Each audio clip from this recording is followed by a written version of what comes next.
Bismillahirrahmanirrahim.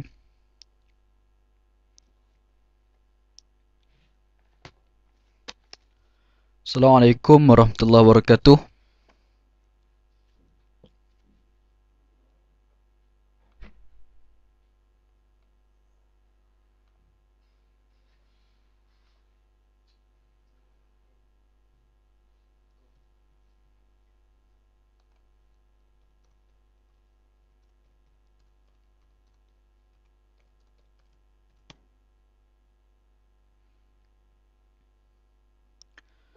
InsyaAllah sebagaimana yang telah kita bincang ataupun telah diiklankan sebelum ni, malam ni ada perbincangan tentang uh, tajuk tiada paksaan dalam agama, bagaimana dan untuk siapa.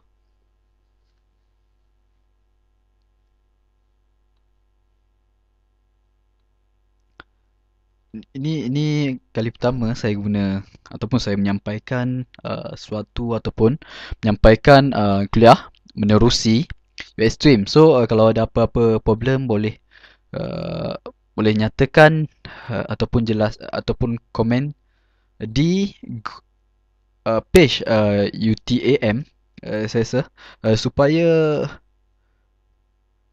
untuk supaya saya pun boleh baiki kalau rasa macam kekurangan ataupun rasa tak jelas suara dan lain-lain. Okey, begitu juga kalau ada soalan saya kira sudah diiklankan, dah dinyatakan oleh Imran sebelum ni bahawa mesti boleh nyatakan soalan dengan saluran FB tak silap saya. Baiklah sahabat sekalian ataupun teman-teman audien yang dikasihi. Okey, apabila bincang tentang tiada paksaan dalam agama, beberapa perkara yang kita mesti renung. Iaitulah yang pertama, kenapa perlu kita bincang? Kenapa perlu kita bincang tentang konsep tiada paksaan dalam agama ataupun disebut secara jelas oleh Al-Quran. Allah Subhanahu Wa Taala berfirman, La ikraha fid din, qad tabayyana rusydu minal ghayy. Sampai habis ayat tu, Al-Baqarah 256. Baiklah. Tentang stand ataupun pendirian yang mesti kita lakukan ataupun kita ada bila bincang hal ini ialah kerana untuk menjadi Muslim yang beriman dengan Al-Quran dan juga Sunnah, sudah tentu segala ayat-ayat ataupun panduan yang dinyatakan oleh Allah Subhanahu Taala dan juga Rasulnya Sallallahu Alaihi Wasallam mesti dibincangkan sebenarnya, dan salah satunya adalah ayat ini yang merupakan kandungan. Ini salah satu ayat yang bercakap soal paksaan dan juga agama. Selain ayat yang lain dari sudut memilih agama bagaimana dan juga untuk siapa dan juga nak ke mana selepas itu. Itu antara isyarat yang diberikan oleh Allah Subhanahu taala dalam Al-Quran dan juga diberikan oleh Nabi sallallahu alaihi wasallam juga para sahabat mesti praktikal mereka, yang mana akan ada perbezaan pandangan dan juga tindakan mereka. Baiklah, teman-teman sekalian, yang pertama tentang kita bincang juga bukan disebabkan kerana uh, uh, diprovok ataupun mahu mengubah ataupun mahu bersikap apologetik sehingga kita perlu mengubah beberapa pandangan dalam Islam. Tak. Kita bincang dengan jujur bahawasanya ada beberapa perkara yang fundamental dalam Islam tapi tidak dibincangkan dengan serius sebelum ini. Walaupun setengah kaum mereka membaca maksur pagi petang. Dalam tu adalah ikhwafidin. Mereka tidak membincangkan dengan serius dalam usaha-usaha ataupun program-program mereka. Jadi ini ada antara kemusykilan ataupun masalah masyarakat kita bila mana mereka serius ataupun mereka akan lahir inisiatif untuk bincang suatu perkara setelah suatu perkara itu menjadi isu politik. Sebagaimana sebelum ini isu kafir harbi, tak ada orang nak bincang sebelum tu dengan serius dan juga jujur konsep kewarganegaraan. Tapi bila mana adanya seorang ulama ataupun ustaz orang agama yang memberi pandangan ataupun menyatakan fatwa, fatwa 2 juta, menyatakan bahawasanya DAP sebagai kafir harbi, baru satu Malaysia nak bincang. Jadi itu mungkin antara kemusykilan ataupun antara perkara yang budaya yang tidak baik tapi berlaku disebabkan politik tak dapat dielakkan dalam masyarakat kita, dalam cara mereka berfikir dipengaruhi oleh politik. Baiklah, kita pergi direct kepada perbincangan. Saya harap saya boleh adakan perbincangan dalam sekitar 40 minit ataupun sekitar itu sahaja, dan lepas tu boleh kalau ada apa-apa persoalan insya-Allah saya buka balik. Baiklah. Yang pertama tentang ayat tersebut. La ikraha fid din. Ayat ini suatu ayat yang jelas. Ayat yang jelas deklarasi Al-Quran, pengisytiharan Al-Quran tentang tiadanya kepaksaan dari sudut agama. Jadi bagaimana, dan juga kita lihat sebab nuzul ayat terlebih dahulu. Saya bawa beberapa sebab nuzul dan mungkin saya rasa sebahagian sahabat-sahabat sudah dengar sebelum ini dan juga sudah membacanya. Tapi saya nyatakan minta selalu. Yang pertama, tentang sebab nuzul yang dinyatakan dalam Ibn Kathir, Al-Kashaf oleh Zamakhsyari, Ibn Kathir dan Tafsir Al-Quranil Azim, dalam kitab Al-Jami' li Ahkamil Quran oleh Al-Qurtubi, dalam kitab At-Tabari pun ada. Saya nyatakan yang pertama, dan juga dalam Ibn Ashur pun ada At-Tahrir wa Tanwir, iaitu yang pertama, ayat ini berkenaan golongan perempuan Ansar pada zaman jahiliah, yang mana mereka miqlatan dinyatakan dalam Al-Quran, dalam kitab-kitab tafsir, maksudnya anak-anak mereka mati bila lahir mati. So sebahagian mereka bila berlaku macam tu, mereka bernazar bahawasanya kalau lepas ni ada anak yang hidup, mereka akan Yahudikannya. Perempuan-perempuan itu tersebut berkata sedemikian. Baik. Jadi daripada ayat-ayat sebab nuzul tersebut, ataupun bila mana datangnya Islam, mereka peluk Islam, dan sementara anak-anak mereka masih lagi Yahudi. Dan pada setelah Islam mencapai kemuncaknya, dan Bani Nadir, bagaimana sejarah diusir, hendak diusir, para ibu yang menikasihkan anak mereka berkata bahawasanya la nada' abna'ana bal nukrihu 'alal Islam. Kami tidak akan meninggalkan anak-anak kami tanpa ataupun dalam keadaan agama Yahudi. Bahkan kami akan, ni dalam Ibn Ashur kata macam tu, bahkan bal nukrihu 'alal Islam, dalam tafsir Ibn Kathir dan juga lain-lain saya lihat tak ada, tapi Ibn Ashur menambah bahawasanya kami bahkan kami akan memaksa untuk memeluk Islam. Itu yang pertama. Dan ini ada dalam As-Suyuti pun ada, dalam Asbabun Nuzul As-Suyuti, dan saya yakin dalam Al-Wahidi pun ada. Saya tak sempat buka Al-Wahidi, Asbabun Nuzul, kitab yang terkenal juga. Okey, seterusnya yang kedua. Yang kedua berkenaan ayat ini diturunkan kepada berkenaan seorang lelaki yang disebut sebagai Al-Husain. Ada dalam Tahrir wa Tanwir disebut sebagai Abul Husain. Dalam kitab-kitab lain disebut Al-Husain daripada Bani Salim bin Auf. Ini ayat yang terkenal juga dan disebut oleh Rashid Ridha dalam Al-Mannar. Bahawasanya sebab nuzul yang kedua dikatakan oleh ulama ialah di mana seorang ayah, yang mana ayah yang Islam tapi anaknya memeluk Nasrani, memeluk apabila diajak oleh pendakwah dari Syam, peniaga dari Syam, mengajak peluk Nasrani, sehinggalah mereka pun peluk Kristian, agama Kristian. Dan sampai satu masa ayahnya juga sebagaimana kisah ibu tadi bertanya kepada Nabi sallallahu alaihi wasallam untuk memaksanya, sebab ayah ni takut tak nak anaknya disambar api neraka. So dia bertanya kepada Nabi sallallahu alaihi wasallam, lalu Nabi sallallahu alaihi wasallam lalu diturunkan ayat tersebut, la ikraha fiddin. Ini antara dua yang popular. Tapi dalam Ibn Kathir ada satu pandangan lagi, dan saya yakin dalam At-Tabari pun ada, sanadnya dhaif, yang mana berkenaan seorang lelaki bernama Usaq.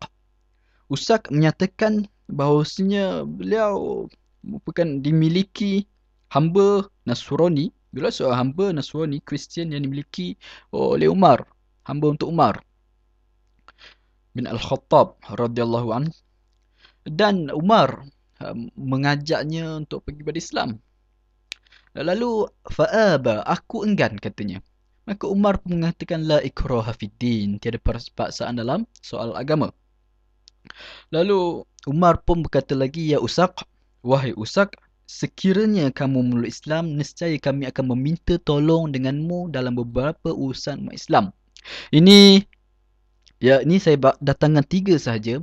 Saya kira kalau dalam At-Tabari itu, At-Tabari terkenal mengumpulkan dalil-dalil ataupun mengumpulkan nas-nas, asar-asar yang berkenaan asbab nuzul dengan banyak. Jadi boleh, kalau ada sahabat-sahabat yang berkemampuan untuk melihatnya, boleh lihat balik. Cuma saya datangkan 3 antara yang terkenal asbab nuzul ini. Okey, seterusnya tentang pandangan mufassir terhadap ayat tersebut. Terpergi seterusnya pandangan imam ataupun ahli tafsir terhadap ayat la ikraha fid din. Yang pertama, dikatakan, saya datangkan pandangan Al-Jami' li Ahkamil Quran oleh Al-Qurtubi. Ini kitab yang terkenal dan juga sangat baik kalau ada sahabat-sahabat yang menuntut ilmu agama di sini, ilmu syariah.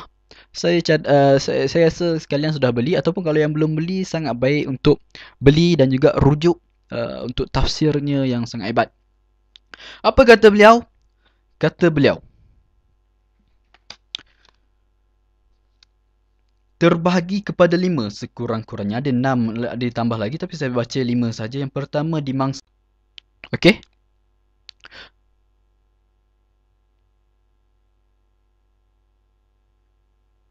Dikatakan, saya sambung, tadi ada masalah sikit internet. Dikatakan sudah dimansuhkan, dibatalkan oleh ayat perang. Ini juga pandangan tersilap saya Qadhi Abu Bakar Ibn Al-Arabi, yang dinyatakan juga oleh Al-Qaradawi dalam kitab beliau Kaifa Nata'amal Ma'al Quran, bagaimana untuk berinteraksi dengan Al-Quran. Dan ini pandangan pertama, dikatakan telah dinasahkan oleh ayat-ayat perang. Yang kedua, pandangan menyatakan tidak dinasahkan, tetapi diturunkan ke atas ahli kitab. Yang mana dengan syarat, kalau mereka bayar jizyah, maka tidak dikenakan tindakan ke atas mereka dan tidak dipaksa. Ini pandangan antaranya Sya'bi, Al-Hasan, Qatadah.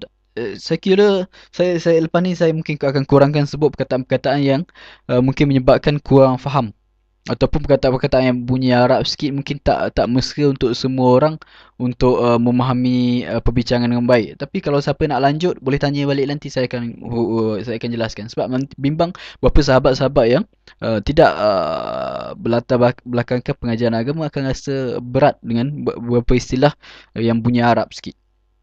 Yang ketiga, diturunkan kepada Ansar sebagaimana sebab nuzul tadi, perempuan Ansar yang bernazar untuk menyahudikan anaknya. Yang keempat, sebab nuzul yang tadi juga tentang lelaki yang mana anaknya memeluk agama Kristian.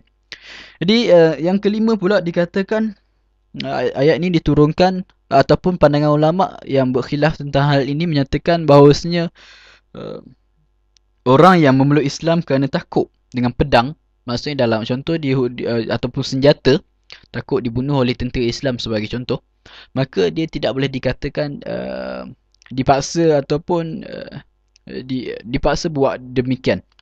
Baiklah sahabat sekalian, itu antara pandangan ataupun pandangan ulama tafsir tentang ayat tersebut.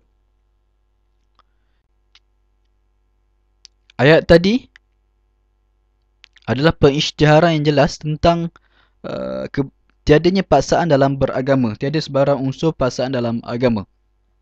Jadi sahabat-sahabat sekalian, jadi para ulama yang lain, Tuh Haji Al-Wani juga dalam kitabnya Afala Yatadabbarun Al-Quran menolak unsur paksaan. ataupun menolak ayat itu dikatakan sebagai telah dinasahkan, telah dibatalkan. Jadi berlakulah apa yang telah berlaku. Jadi yang rajih di kalangan ulama tentang ayat tersebut ialah tidak dinasahkan, walaupun masih ada yang berpandangan sedemikian. Jadi sahabat sekalian, kita pergi kepada uh, perbincangan ayat itu. Saya lihat ada seorang ulama tafsir yang terkenal, nama dia Az-Zamakhsyari, dalam kitabnya Al-Kashaf. Az-Zamakhsyari merupakan seorang Mu'tazilah.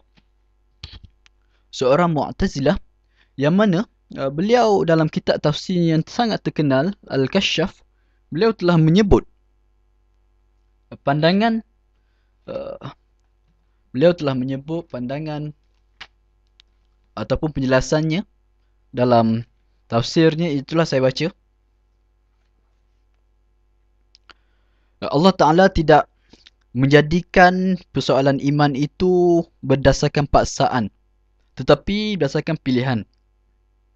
Dan antaranya seumpamanya firman Allah Subhanahu Wa Ta'ala, walau syaa rabbuka la'amana man fil ardi kulluhum jami'a. Kalaulah Tuhanmu mahu, maka nescaya setiap manusia akan beriman. Setiap manusia di muka bumi akan beriman. Dan begitu juga, afa anta tukrihun nas hatta yakunu mu'minin. Adakah kamu memaksa manusia sehinggalah mereka beriman? Dan dijelaskan oleh Az-Zamakhsyari, law syaa laqassarahum 'ala al-iman. Sekiranya Allah mahu, maka nescaya Allah akan paksa mereka ke atas keimanan. Tetapi Allah Ta'ala tidak berbuat demikian dan membina ataupun meletakkan urusan tersebut atas dasar pilihan. Sesungguhnya kita lihat ayat tersebut biasanya orang baca separuh. Ini masalah bila mana orang nak mempopularkan ayat tersebut atas dasar kebebasan beragama, tiada paksaan dalam agama, tapi dia tak baca keseluruhan ayat. Ayat yang belakang tu jelas menjelaskan, dan juga ayat ini berkait juga dengan ayat sebelumnya, ayat kursi, ayat sebelumnya. Okey, saya baca yang seterusnya. Qad tabayyana rusydu minal ghayy. فمن يكفر بالطاغوت ويؤمن بالله فقد استمسك بالعروة الوثقى لا انفصام لها والله سميع عليم. Okey, Allah Ta'ala kata telah jelas. Qad tabayyana rusydu minal ghayy. Ar-rusydu bermaksud telah jelas antara iman dan juga kufur, ataupun antara hak dan juga batil, antara Islam dan juga yang bukan Islam, selain daripada Islam. Ini benda yang jelas. Sebagai ayat ini dikatakan oleh antaranya, tak silap saya, ada beberapa mufassir yang menyatakan bahawasanya ayat ini bila datang selepas ayat kursi menjelaskan sebenarnya, sebab ayat kursi menjelaskan konsep ketuhanan dan keesaan Tuhan, keagungan Tuhan. Selepas itu datang ayat ini, tiada paksaan dalam beragama. Okey. Jadi ayat sesungguhnya, faman yakfur bit-taghut, siapa yang mengkufurkan taghut ataupun menolak taghut dan menolak untuk memilih kekufuran dan juga syaitan dan juga sembahan berhala. Taghut ni juga maksud menolak untuk diperhamba oleh pemimpin-pemimpin yang zalim. Jadi, dan juga wa yu'min billah, dan beriman dengan Allah, maka dia telah memegang ataupun mengikat dirinya, faqad istamsaka bil urwatil wuthqa la infisama laha, dengan ikatan yang kuat yang tidak nescaya tidak akan berpisah. Wallahu samiu alim, dan Allah itu maha mendengar lagi maha mengetahui. Dan ayat ini sebenarnya jelas.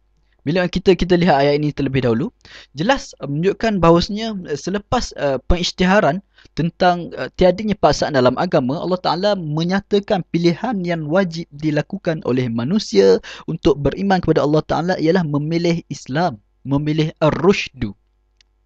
Itu clear. Okey, kita lihat apa lagi ayat-ayat yang berkaitan dengan ayat la ikraha fiddin. So biasa orang menggunakan ayat tersebut lalu mengabaikan ayat-ayat yang lain. Okey, saya sebut beberapa ayat. Yang pertama, innal ladzina amanu, sesungguhnya orang yang beriman, summa kafaru, kemudian kufur, summa amanu summa zdadu kufra, summa kafaru summa zdadu kufra. Dan ayat ini berkata sesungguhnya seorang yang beriman, kemudian kufur, kemudian beriman, kemudian kufur, kemudian makin meningkat kekufurannya. Ayat ini menurut Tuhajabi Al-Alwani dalam La Ikraha Fiddin, buku yang baik, dan juga telah dilakukan komentar oleh beberapa ulama Antaranya bin Bayyah. Nanti saya cuba sebutkan beberapa komentar oleh bin Bayyah. Syekh bin Bayyah telah melakukan komentar dan kritikan terhadap buku tersebut dengan permintaan daripada Tuan Jabir Alwani sendiri. Ramai orang tak baca pandangan bin Bayyah. Dan juga ramai orang baca Laiku Hafiddin semata-mata. Okey. Tentang ayat tadi, Tuan Jabir Alwani menyatakan kalaulah seseorang itu beriman, kemudian kufur, kemudian beriman balik, kemudian kufur. Kalau adanya hukuman mati, ataupun kalau adanya hukuman bunuh untuk orang yang kufur, kenapa ada summa amanu, summa kafaru, summa amanu? Kenapa adanya beriman, lepas tu kufur, lepas tu beriman kembali? Kenapa adanya seolah-olah berlakunya proses memilih. Selepas dia kufur, dia boleh pilih balik keimanan. Itu antara persoalan. Kenapa kalau betul-betul dibunuh dan telah disorah, jelas dibunuh, maka kenapa adanya ayat yang sebegitu? Itu antara persoalan menarik yang ditimbulkan oleh Syekh Taha Jabir Alwani tentang untuk mengukuhkan hujah beliau, tesis beliau, pandangan beliau dalam La Ikraha Fiddin, kitab yang terkenal akhir-akhir ini. Okey. Yang kedua, satu-satunya ayat. Kata saya bincang tentang pandangan beberapa ulama ataupun pandangan Alwani terlebih dahulu. Kata beliau ataupun sebagian ulama lain juga mengatakan sedemikian. Contohnya Mahmud Shaltut, bekas Syekh Azhar. Beliau menyatakan bahawasanya tiada langsung disebut uqubah dunyawiyah, balasan hukuman di dunia, melainkan uqubah ukhrawiyah, balasan di akhirat semata-mata. Maksudnya kemurkaan Allah Subhanahu Wa Taala. Baik. Disebabkan itu, kita lihat satu-satunya ayat menurut Al-Wani yang menyebut tentang dunia ialah dalam surah Al-Baqarah ayat yang 217. Allah Taala menyatakan wa man yartadi minkum an dinihi fayamut wa huwa kafir, sampai habis ayat. Barang siapa yang murtad daripada agamanya dan mati, mereka gugur segala amalan-amalan mereka di dunia dan juga di akhirat, dan mereka merupakan penghuni neraka kekal dalam keadaan begitu selama-lamanya. Ini pandangan yang ataupun ayat yang juga digunakan. Sebahagian orang mengatakan itu sebagai takhsis. Itu ayat itu daripada perkataan dunia itu habitat amalhum fid dunya wal akhirah, maka ditaksihkan dengan hadis yang menyatakan bahawasanya hukuman hudud ataupun hukuman untuk orang murtad ialah bunuh. Tak apa. Kita abaikan dahulu pembincangan ni. Nanti kita masuk balik, kita lihat ayat itu saja terlebih dahulu. Yang ketiga, salah satu ayat dalam surah Yunus, tak silap saya surah Yunus, afa anta tukrihun nas hatta yakunu mu'minin, sudah dibacakan sebentar tadi. Adakah kamu memaksa manusia sehingga mereka beriman? Sehingga mereka menjadi beriman. Yang keempat, ayat yang juga terkenal, wa qulil haqqu mir rabbikum, dan katakanlah wahai Muhammad, kebenaran itu di sisi Tuhanmu. Faman syaa'a falyu'min wa man syaa'a falyakfur, barang siapa yang nak maka beriman, barang siapa yang nak kufur maka kufurlah. Dan Allah Taala menegaskan di belakang ayat itu, inna a'tadna lizalimina nara ahata bihim suradiquha, sesungguhnya kami menyediakan kepada orang-orang yang zalim, maksudnya orang-orang yang musyrik, neraka yang mana neraka tersebut akan menyeksa mereka. Ini bacaan rambang ataupun bacaan penjelasan secara umum tentang beberapa ayat yang berkaitan dengan perbincangan konsep tiada paksaan dalam agama. Jadi kalau kita lihat, begitu juga dengan beberapa ayat yang berkaitan Fir'aun sebagai contoh. Fir'aun satu masa memohon untuk bertaubat ketika mana melihat azab, dan Allah Ta'ala tidak menerima taubat Fir'aun. Sebab apa? Sebab Fir'aun bertaubat kerana terpaksa, kerana dipaksa setelah melihat azab. So, sepatutnya seseorang manusia bertaubat, kembali kepada Islam, memilih Islam kerana pilihan dia setelah yakin, bukannya kerana dipaksa apa-apa, termasuk dipaksa oleh azab. Jadi itu antara ayat yang jarang disebut oleh beberapa pihak apabila dibincangkan soal ini. Okey. Sebelum kita bincang dengan agak lebih lanjut tentang soal sejauh mana penggunaan ataupun aplikasi ayat tersebut sama ada untuk Muslim saja, untuk siapa? Untuk Muslim saja ataupun untuk bukan Muslim. Kita bincang dahulu tentang, saya bahagikan dari sudut intra dan juga inter. Intra bermaksud dari sudut isu dalaman umat Islam, dari sudut sejauh mana la ikraha fi din terpakai untuk kita dalam berurusan antara sesama kita, sesama Muslim, ahlu kiblah, yang beriman kepada Allah Subhanahu Wa Taala dan juga Nabi Sallallahu Alaihi Wasallam. Baik, dan juga hari akhirat.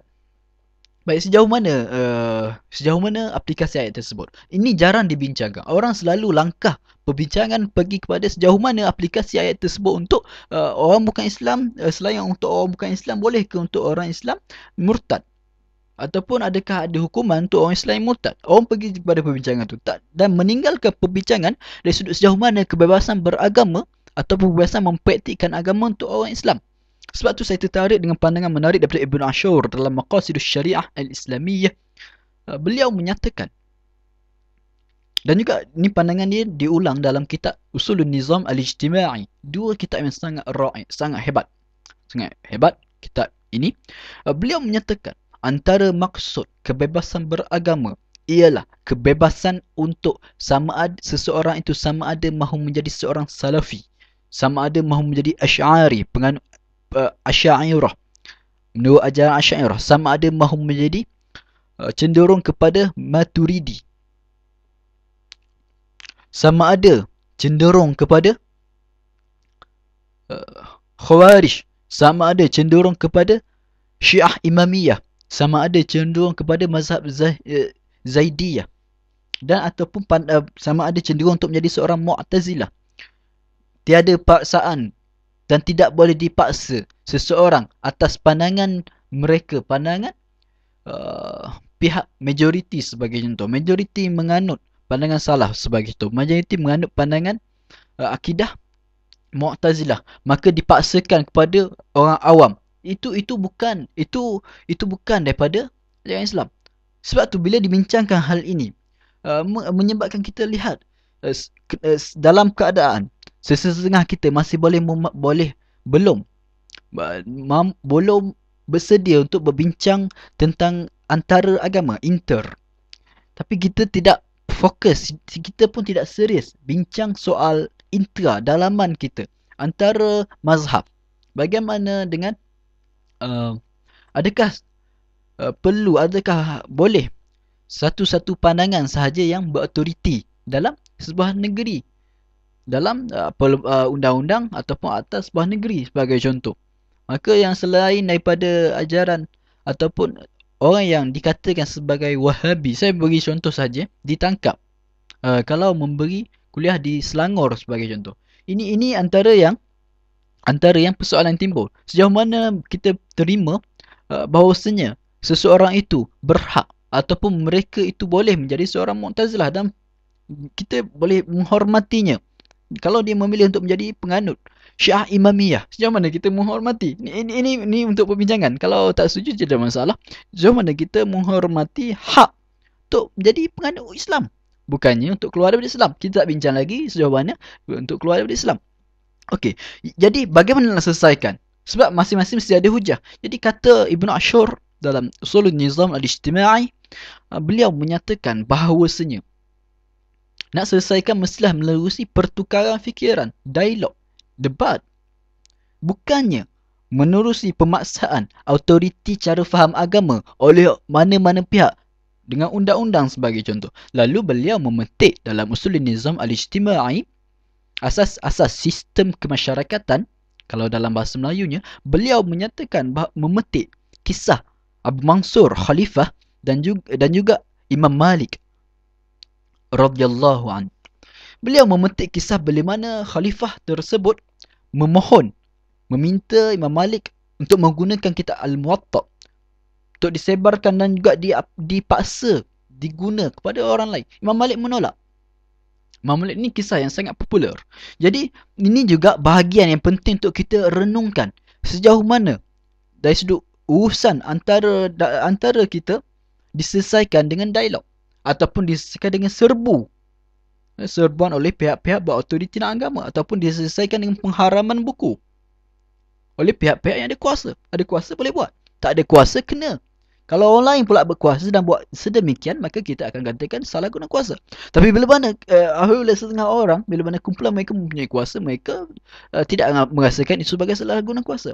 Lalu sejauh mana kita menganggap kalau yang musuhnya ialah sama ada orang yang tidak mahu berdialog ataupun orang yang uh, memperjuangkan bahawasanya boleh pentafsiran tentang agama, tentang syarak, tentang akidah menurut keyakinan masing-masing. Sejauh mana kita boleh terima kalau seseorang tu mahu menjadi seorang Mu'tazilah sebagai contoh. Sedangkan kalau kita lihat, kalau saya kira ini berlangsung dengan baik dalam khazanah karya-karya agung dalam umat Islam. Sebagai contoh, apabila kita bincang tafsir seperti tadi, saya sebut Az-Zamakhsyari, pengarang Al-Kashaf. Beliau seorang penganut Mu'tazilah. Tapi ulama kita berlapang dada dan menerima kebaikan daripada beliau. Sejauh mana, kalau saya bayangkan, kalaulah ulama terdahulu bersikap seperti sesetengah orang yang mengaku sebagai ilmuwan muda ke apa ke, bersikap seperti sesetengah mereka, sejauh mana kita turas ataupun teks-teks silam kita kaya sebagaimana pada hari ini. Sangat hebat. Sejauh mana karya daripada orang yang dituduh sebagai sesat diterima dan juga dibaca, bukannya diharamkan. Jadi bila kita lihat balik, merenung balik, kita tak selesai lagi bab antara dalam isu dalaman kita berdasarkan ayat tiada paksaan dalam agama. Berdasarkan ayat faman syaa falyu'min wa man syaa falyakfur. Berdasarkan ayat apa-apa kesalahan selebihnya, fallahu yahkumu bainakum. Allah Taala akan menghukumkan antara kamu, siapa yang benar siapa yang salah di akhirat. Jadi ini perbincangan saya nak bawa, jarang bincang orang tu nak lompat isu antara agama sebagai contoh. Jadi jadi itu yang pertama. Yang kedua, tentang antara agama pula. Ini saya sebut semintas selalu tadi, sejauh mana para ulama melihat isu ni. Sebagai contoh, adakah wujudnya ijma'? Para ulama silam, sahabat pula macam mana pendirian mereka, saya bawa secara ringkas. Mungkin ada sahabat-sahabat yang boleh yang ada rasa kemusykilan ataupun ingin bertanya soalan, boleh nyatakan selepas ini insya-Allah.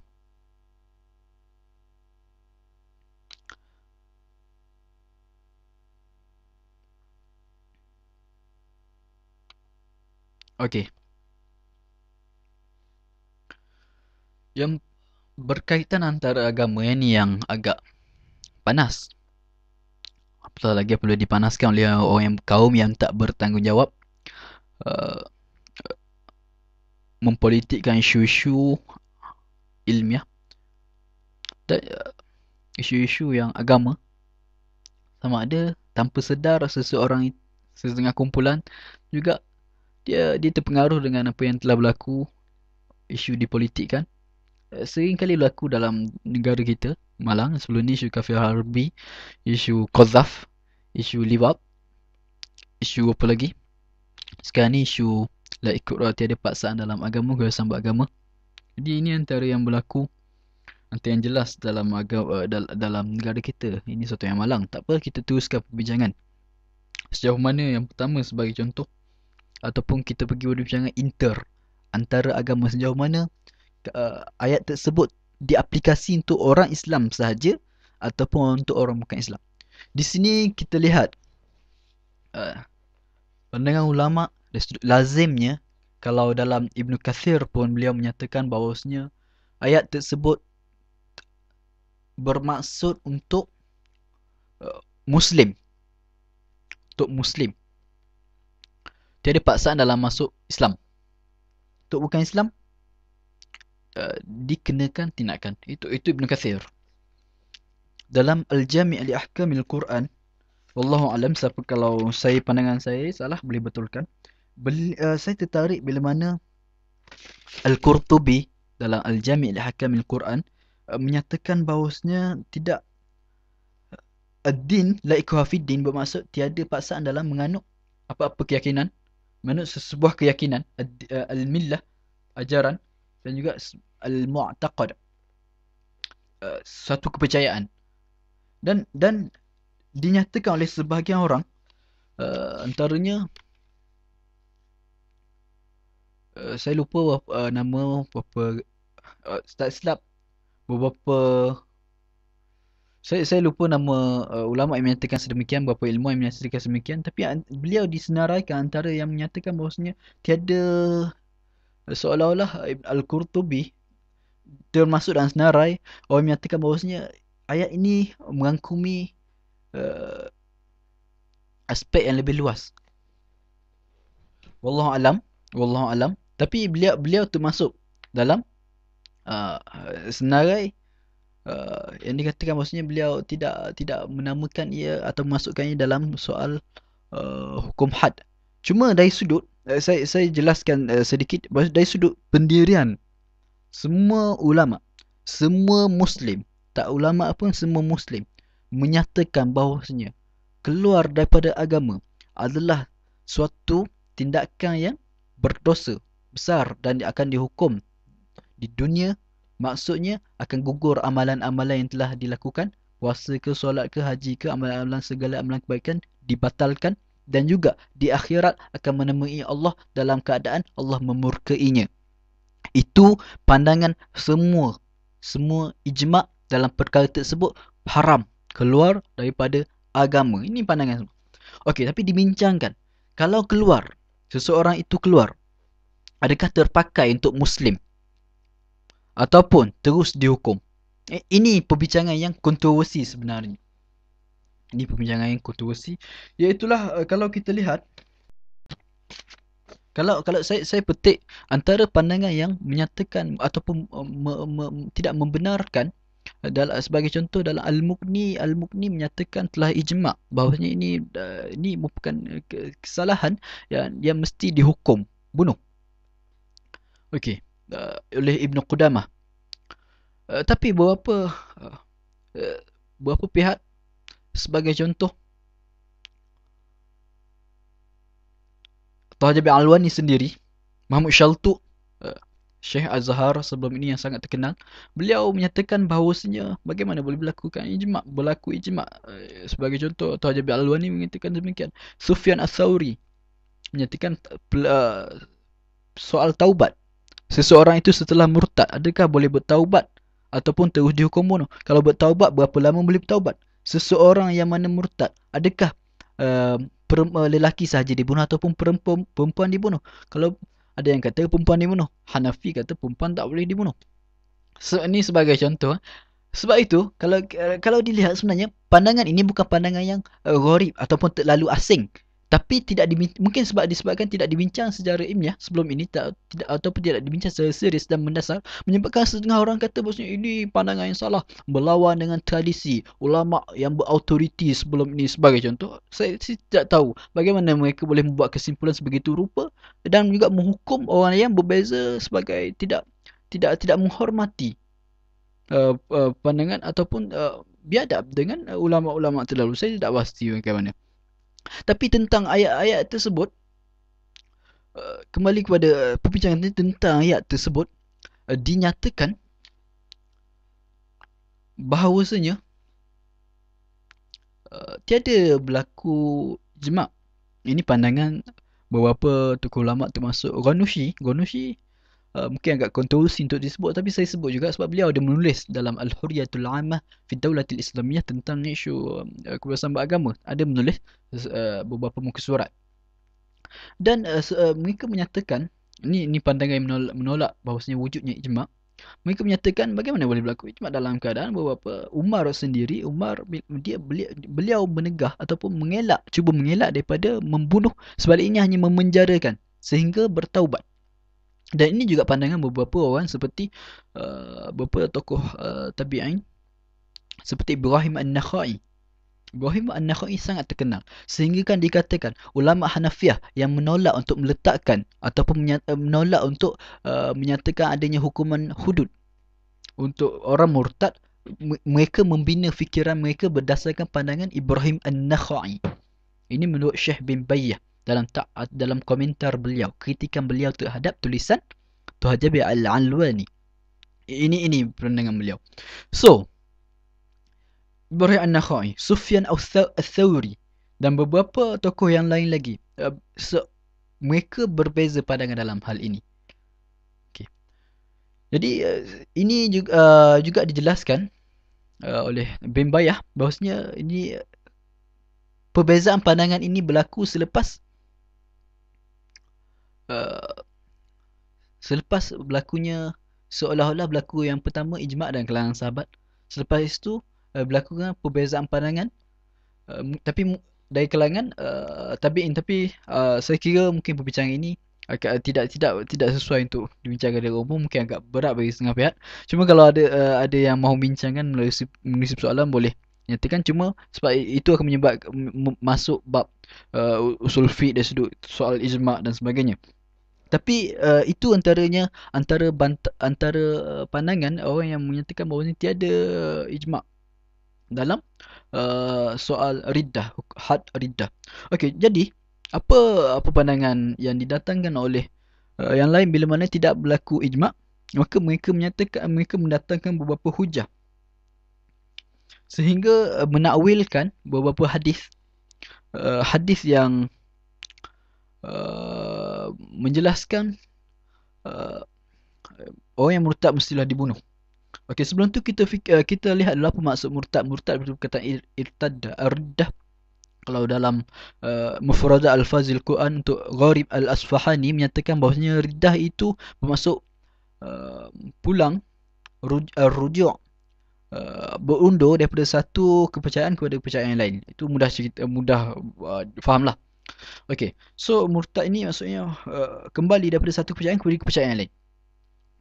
Okey, jadi murtad yang dimaksudkan yang kita bincangkan ialah kembali ataupun daripada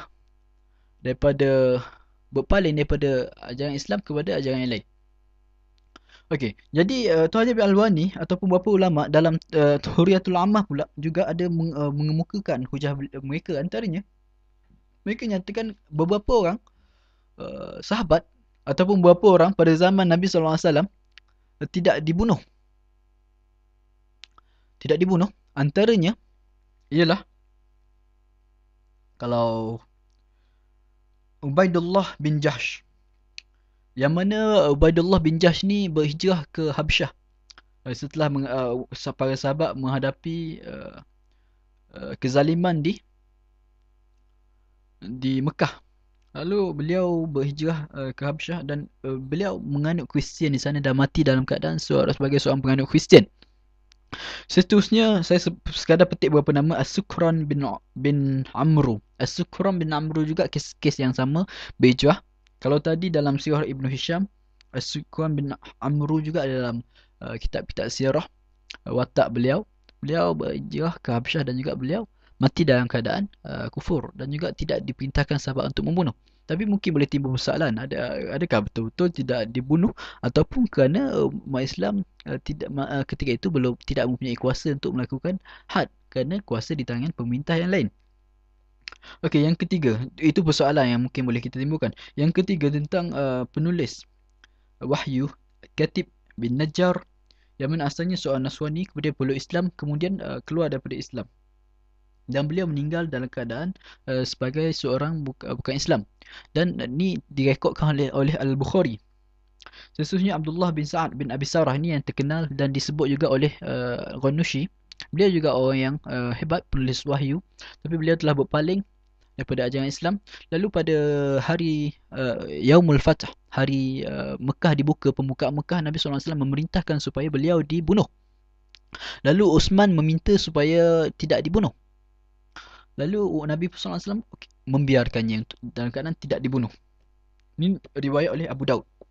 Baik, disebabkan itu daripada kisah yang keempat tadi, Abdullah bin Sa'ad bin Abi Sarah, timbul persoalan oleh para ulama, kalau betul hukuman hudud, kenapa boleh tidak dihukum?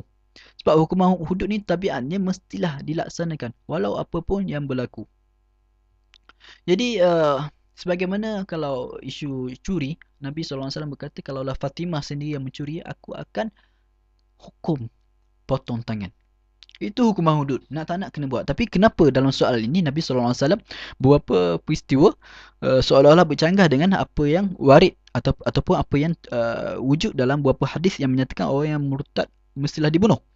Jadi ini dipanggil sebagai pertembungan antara hadis, yang mana menyebabkan sebagian ulama kata kalau sebagai contoh Mahmud Shaltut dalam akidah ataupun Islam akidah syariah, beliau menyatakan sebab itu setengah ulama bincangkan soal uh, tidak boleh mensabitkan hudud ataupun menetapkan sesuatu itu sebagai hudud dengan dalil-dalil yang zanni walaupun sahih, tapi menerusi khabar ahad, maksudnya hadis-hadis ahad.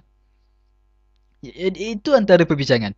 Okey, kita lihat juga beberapa pandangan ulama yang lain. Sebagai contoh, Sa'id Ramadan Al-Buti, beliau pengarang banyak kitab tentang Kubra Yakiniyat, tentang akidah yang terkenal, Asy'ariyah yang terkenal. Antaranya juga kitab uh, Fiqh Sirah yang juga terkenal, dan juga beberapa kitab yang lain dalam pelbagai lapangan bidang ilmu. Beliau menyatakan bahawasanya hukuman murtad ini isu politik. Apa maksud isu politik? Isu berada di bawah ta'zir. Maksudnya tidak dibunuh melainkan apabila negara melihat kemaslahatan ataupun bahaya apabila seorang pelaku murtad itu membahayakan negara, mengajak orang untuk memusuhi ataupun membuat kekacauan dalam masyarakat sebagainya itu, boleh dikenakan tindakan. Tindakan itu adakah bunuh? Bunuh salah satu mungkin, tapi hukuman yang lain boleh jadi. Itu pandangan saya. Ramadan Al-Buti ada videonya, boleh lihat. Nanti kalau sempat insyaAllah saya link di UTAM, page UTAM. Okey, seterusnya Roy Sunni. Roy Sunni juga menyatakan sedemikian. Ini saya kutip beberapa pandangan. Syed Ali Tontawi ataupun Syed Ahmad Tontawi, bekas Syekh Azhar sebelum ini, beliau juga menyatakan sedemikian. Boleh rujuk pandangan beliau. Beliau menyatakan bahawasanya kalau nak keluar agama, Islam tidak menggalakkan, Islam tidak membenarkan, mengharamkan keluar agama. Tapi kalau keluar agama tidak perlu dihukum. Ni pandangan beliau. Seterusnya pandangan, kalau Roy Sunni tadi ada jelas beliau melihat bahawasanya murtad semata-mata dipanggil murtad mujarradah. Murtad semata-mata tanpa diiringi apa-apa kesalahan yang lain tidak perlu dihukum. Tapi apabila murtad diiringi kesalahan yang lain seperti memerangi kaum Islam sebagai contoh, ataupun diiringi kesalahan mendusta, melakukan kekacauan, itu boleh dihukum oleh sesebuah negara. Itu pandangan beliau.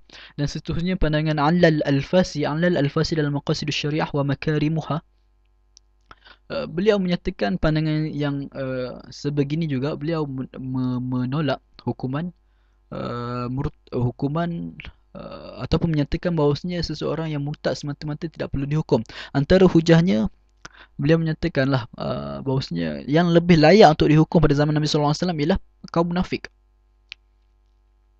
Tapi Nabi SAW, sebab Nabi munafik kuat permusuhan terhadap Islam atas nama Islam, dan mereka sangat layak untuk dihukum. Tapi Nabi SAW tak membunuhnya sebab nak elakkan fitnah. Jika bagaimana masyhur dalam hadis yang sahih, supaya Muhammad tidak dikatakan bahawa Muhammad membunuh para sahabatnya. Okey, itu. Seterusnya kita lihat pandangan pula beberapa ilmuwan yang menyatakan perlu dibunuh. Antaranya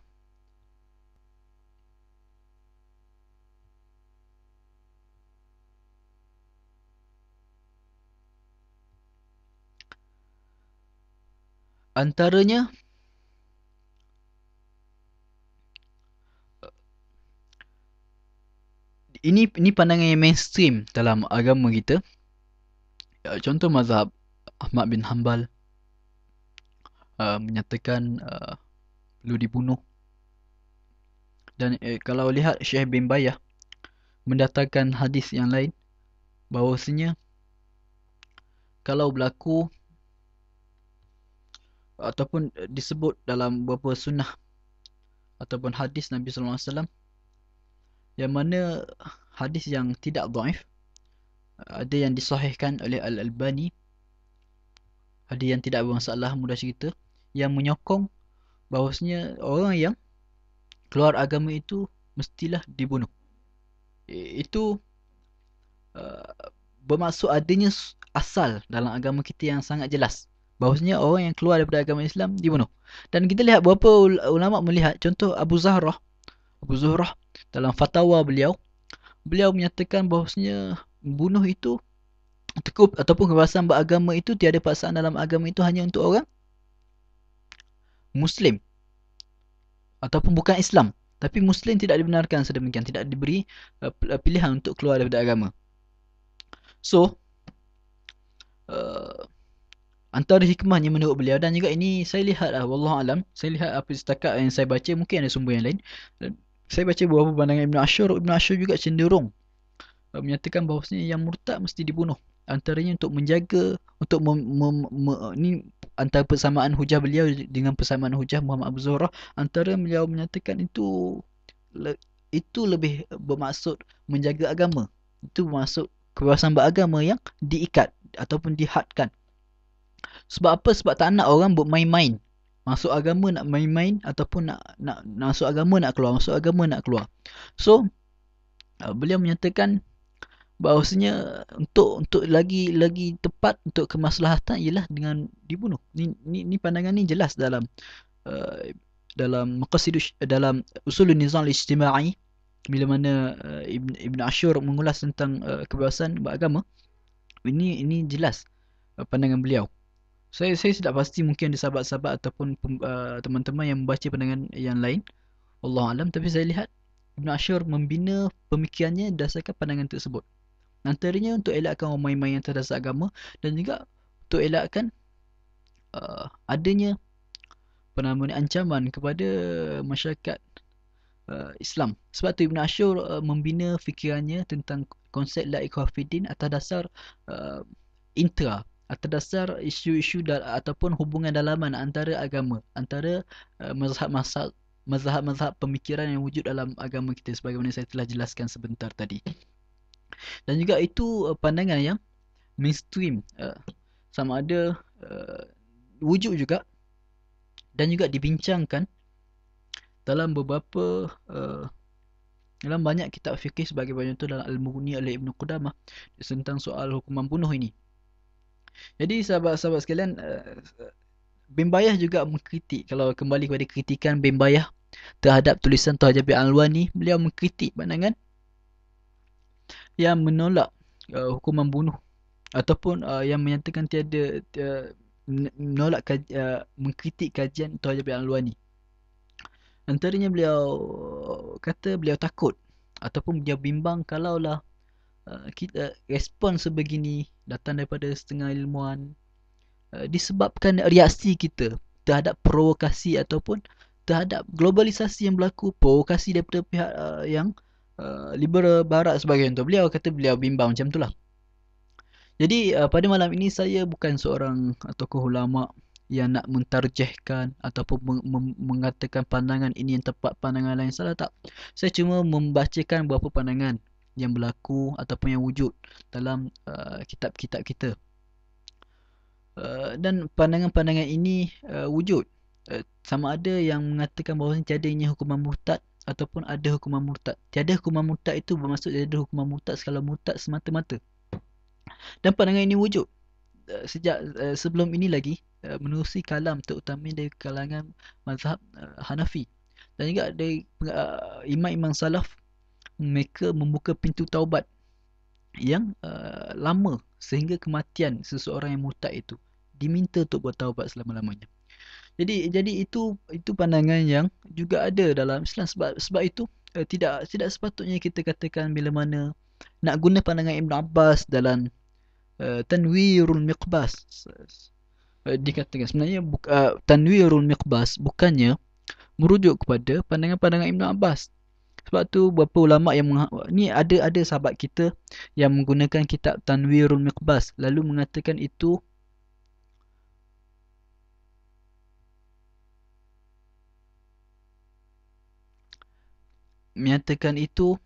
sebagai pandangan Ibn Abbas dan juga itu autoriti kita. Saya rasa kalau seseorang yang memahami dari uh, pintu perbincangan fikih yang luas, usul fikih, artinya ilmu perbincangan yang sangat luas, um, perbandingan antara mazhab, maka kita tidak semudah-mudahnya untuk menyatakan orang yang membawa satu pandangan yang mungkin tidak mainstream sebagai pandangan itu keliru, mengelirukan, liberal dan lain-lain, mengajak orang keluar agama. Ini masalah. Sebab itu saya kira yang mesti kita clear.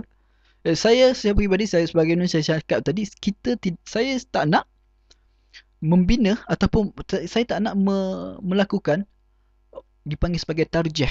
Melakukan saya kata, oh yang ni pandangan tepat, yang ni pandangan salah. Tak. Pada malam ni bukan. Tapi saya cuma bacakan beberapa pandangan.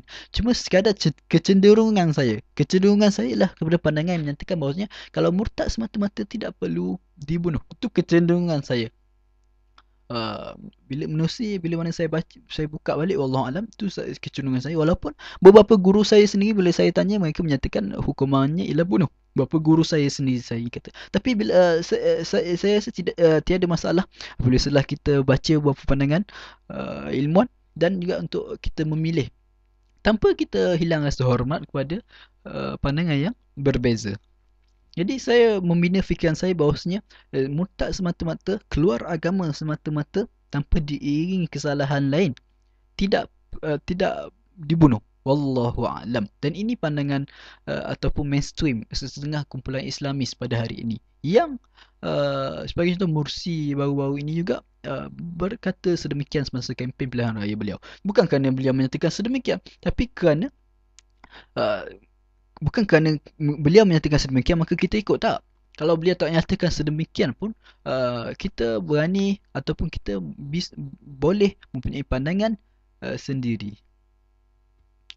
Okey. Saya jawab ataupun ada beberapa soalan.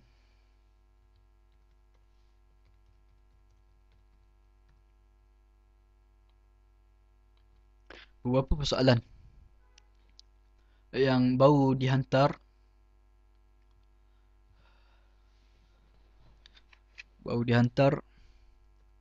oleh Azman.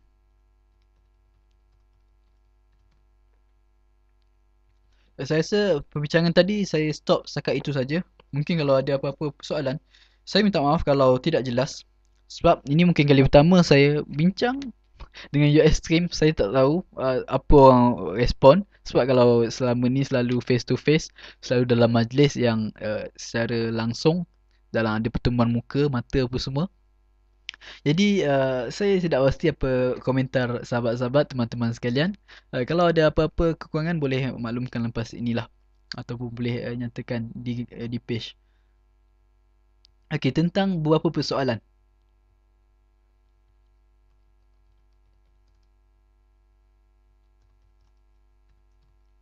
Yang pertama yang dihantar ialah apa pandangan tentang artikel Himpunan Keilmuan Islam yang menyatakan bahawasanya ayat la ikraha fi din itu hanya untuk non-Muslim dan mereka yang pandangan sebaliknya mempunyai worldview yang salah. Ini tulisan sebelum ini yang tersebar oleh sahabat-sahabat kita yang sangat kita kasihi dan juga eraikan kesungguhan mereka dalam menjelaskan Islam kepada masyarakat, melawan serangan pemikiran terhadap umat Islam. Jadi hakim sebuah pertubuhan keilmuan Islam yang saya kira layak untuk diberi pujian dari sudut usaha mereka untuk menjelaskan Islam. Ini sesuatu yang sangat baik. Tapi tentang artikel yang saya pun baca baru-baru ini, tentang pandangan tersebut, saya tidak pasti bagaimana boleh untuk kita katakan apabila seseorang itu datang dengan hujah yang jelas, adanya kaedah-kaedah cara berfikir yang tidak bercanggah dengan agama, tiba-tiba kita katakan itu worldview Islam yang salah. Itu tidak kena cara pandang Islam. Saya mohon berbeza dengan sahabat-sahabat hakim dalam hal ini. Kerana sebagaimana saya telah jelaskan sebentar tadi, cara pandang itu bahawasanya yang keluar daripada agama Islam. Bukannya sebagaimana ada yang menuduh itu pura-pura tahu, baru belajar sikit dah nak kata macam-macam, baru belajar sikit dah nak bercanggah dengan autoriti ulama terdahulu. Ini bukan soal bercanggah autoriti ulama terdahulu. Bukan soal itu. Dan juga ini saya dah jelaskan jawapan-jawapan ini apa yang saya jelaskan sebentar tadi. Bahawasanya memang wujud perbincangan cara pandang ulama dalam hal ini. Walaupun ada yang keras dengan pandangan mesti dihukum bunuh, ada. Dan ada yang keras, tak perlu masuk dalam bab hudud, ada. Keras. Sebagai contoh Ibrahim An-Nakhai, keras, tak perlu dibunuh dan dibuka peluang untuk bertaubat sehingga mati. Ni pandangan Ibrahim An-Nakhai. Begitu juga Sufyan Ats-Tsauri. Dan saya peribadi kenapa perlu dikatakan orang yang tidak perlu dan tidak perlu. Itu jawapan saya macam itulah. Tidak perlu mengatakan orang yang berbeza pandangan sebagai punya worldview Islam salah. Worldview Islam tidak semata-mata menerusi pintu falsafah Islam. Pintu falsafah Islam juga sangat penting dan juga merupakan sangat tradisi Islam kita kaya. Tapi bagaimana dengan pintu usul fiqh? Usul fiqh, pintu perbicaraan antara perbandingan antara mazhab, muqaranatul mazahib, perbincangan tentang pembaharuan fikih. Ini wujud. Dan juga bagaimanakah kita menolak semata-mata, menolak sedemikian rupa. Jadi respon saya rasa kekeliruan berlaku bila mana setengah orang melihat, bila mana kita katakan tiadanya hukuman murtad, tiada hukuman untuk orang yang murtad semata-mata, murtad tanpa diiringi kesalahan yang lain. Tiada hukuman bukan bermaksud kita menggalakkan, bukan maksud menggalakkan, tapi bagaimana boleh dibina keyakinan dengan musibah paksaan? Mustahil. Apatah lagi dalam keadaan masyarakat yang rosak pada hari ini. Satu perkara yang mustahil. Dan mustahil seseorang itu tidak boleh digelar sebagai seorang yang mukmin.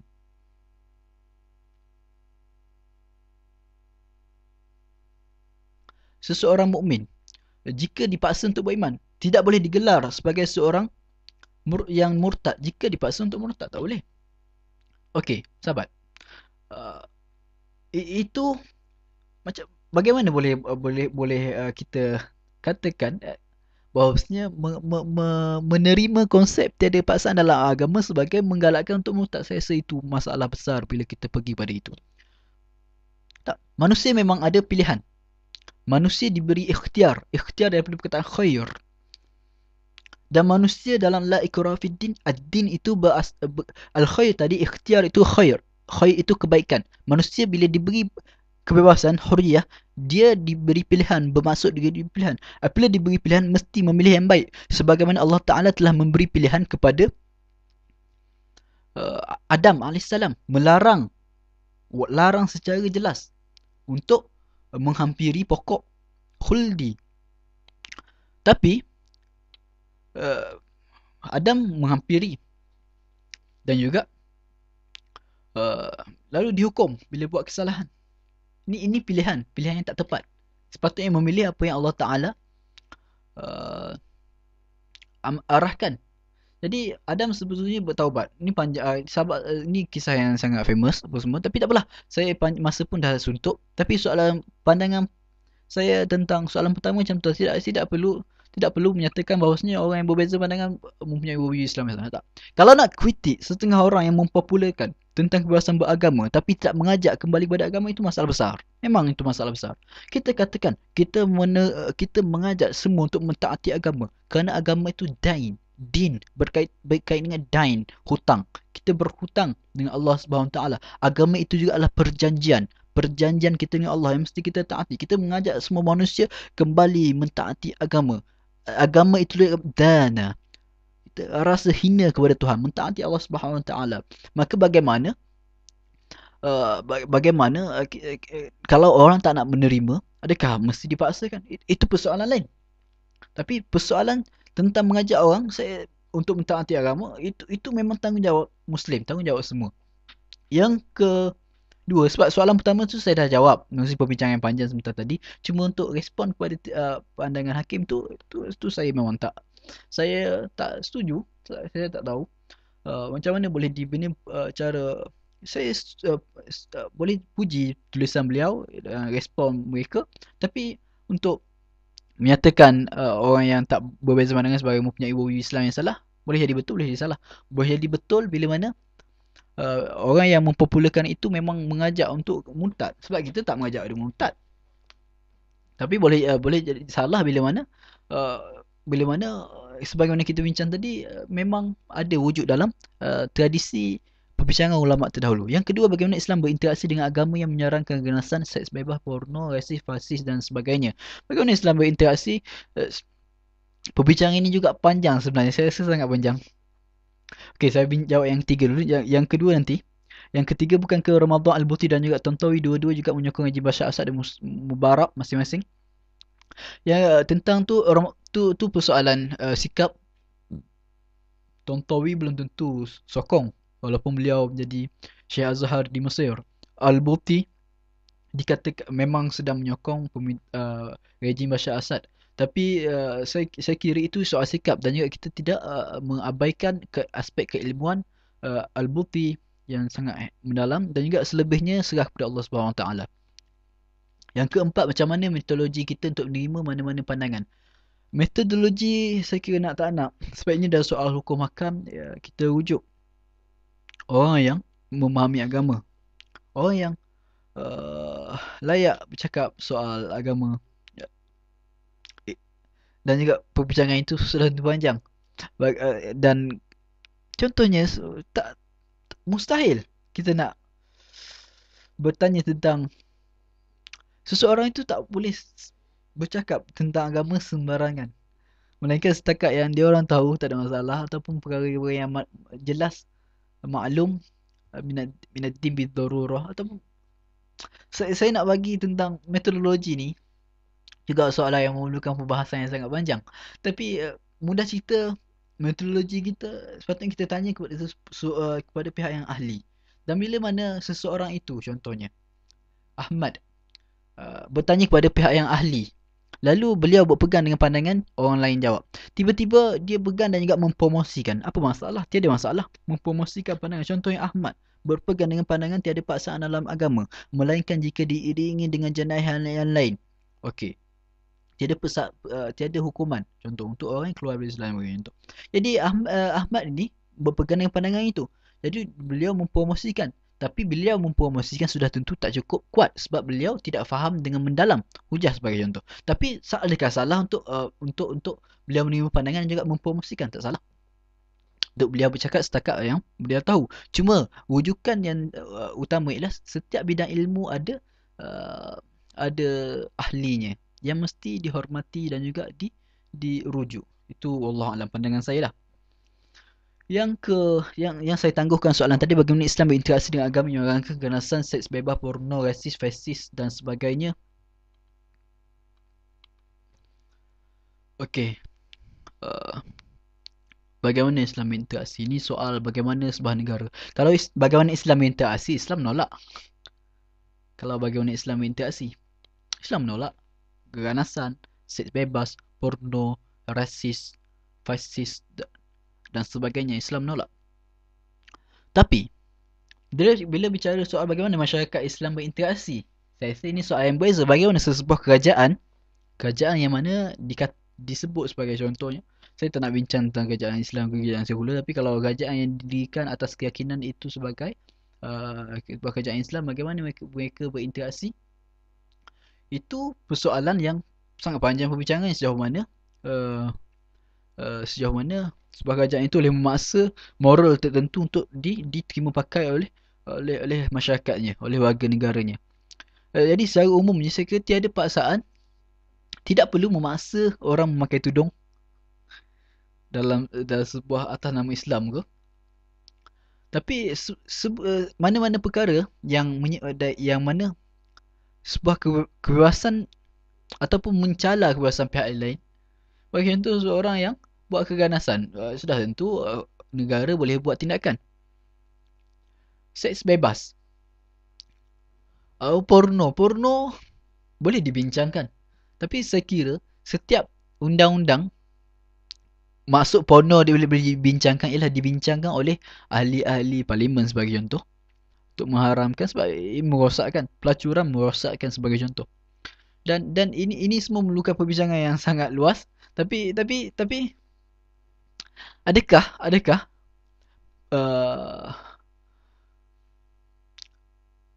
di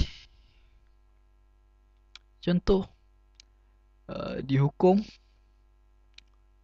dengan apa nama ni, keras, ataupun saya kira saya buat kesimpulan lah, masa pun dah tamat, tapi saya buat kesimpulan bila berkait dengan tajuk tu dan juga berkait secara keseluruhan. Tapi kebetulan berkait dengan soalan yang kedua tadi, bagaimana Islam berinteraksi dengan agama yang keganasan, saya kira masalah utama kita bila mana kita bincang soal la ikraha fiddin, masalah utama kita bukan setakat bila kita bincang soal la ikraha fiddin, termasuk bila kita bincang soal agama. Masalah utama kita melihat penyelesaiannya ialah dengan negara mesti mempertahankan Islam. Kenapa kita melihat itu semata-mata? Kuntum khaira ummatin ukhrijat linnas.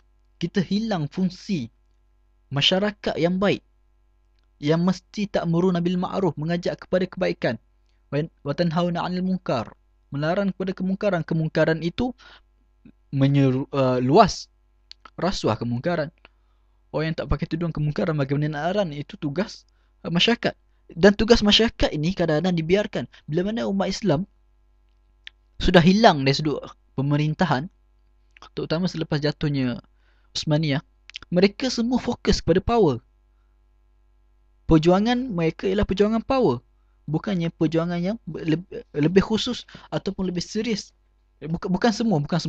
Setengah gerakan Islam menuju kepada power, kumpulan-kumpulan Islam melihat penyelesaian itulah melalui apabila ada kuasa. Itu mungkin salah satu kita memerlukan